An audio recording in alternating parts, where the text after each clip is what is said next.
So my name's Amber Morrison and I own Bellingham Flower Farm. Some of my earliest memories are probably just being able to go out to the garden and just pick things for dinner. I just remember being a little kid and Mom would say, hey, can you go get green beans? So my name is LaDonna and Amber is my daughter. I think Amber's always been motivated, even as a child. They talk about a strong-willed child who's always interested in anything that was in the ground. She really loved when things would grow. And I let them do that as kids. Plant something, that's yours. You watch it, you take care of it. I grew up with Grandpa, Grandma, Mom, all being avid gardeners. Yeah, so I wanted to do it different. I really loved science. And because I think at that age, you know, high school, you're like, I'm gonna do everything different than what they did. And maybe that's that rebellion side that sometimes we have. And here I am. For Amber going into medicine, I was excited about it because everybody in my family, a lot of them didn't graduate from high school. And so for her to graduate high school was nice, but to think about college, I couldn't dream of going to college. I didn't think I was capable of doing it. And so for her doing that and then to pick medicine, I mean, you're not just going to college to go to college, you're gonna be a doctor. Oh my gosh, that's quite the dream.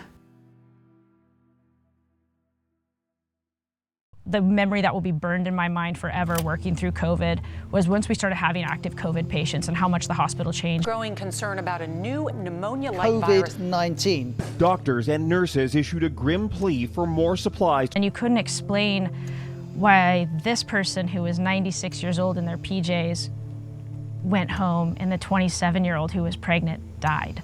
We were like heroes for 1 week, and then we were like chased to our cars because we weren't giving the medicine that somebody thought they should be given. Some of my colleagues were spit on walking into the hospital, and it's just kind of like, what are we doing? COVID just really was the straw, I think. I think I was tired and I was burned out in medicine.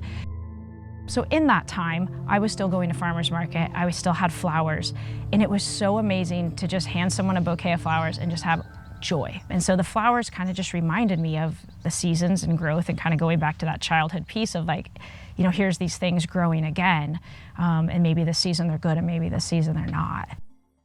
So the flowers at the store, I think customers don't necessarily realize how heavily covered in chemicals, pesticides, herbicides that these flowers can be. So the problem with the international flower industry is kind of multifaceted. As many as 80% of all cut flowers in the world come from a handful of countries, which includes Colombia, Ecuador, Kenya, Holland.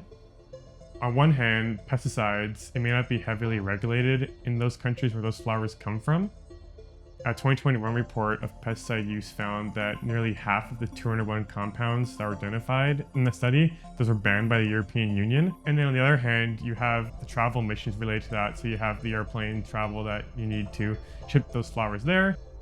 In the month before Valentine's Day, it's estimated that planes carrying flowers emit 360,000 tons of carbon.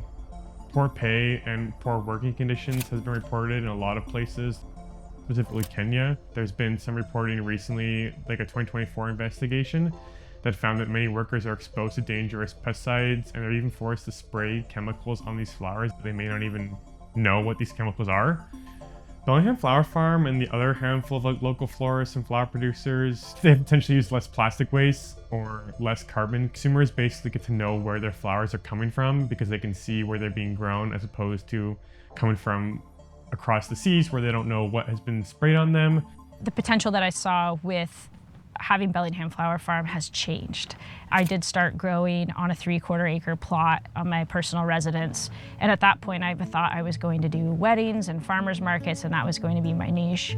And about 18 months ago, I moved out to 10 acres and have big greenhouses as we're sitting in. And so I think it's scaled up naturally through farmers market and through doing different wholesale avenues, and then the need just became high. We do about 4,000 bouquets a year, and prior to that, it was probably like 100 to like 200. So the land has really allowed us to expand, and I'm only growing on 2 of the 10 acres, so there's potential for a lot more as time goes on. I have a few future goals for this place. I want to do more events out here. The other day, my neighbor back here behind me, she is on oxygen and she's housebound. And out her window, she can see the flowers, but she can't come over and see the flowers.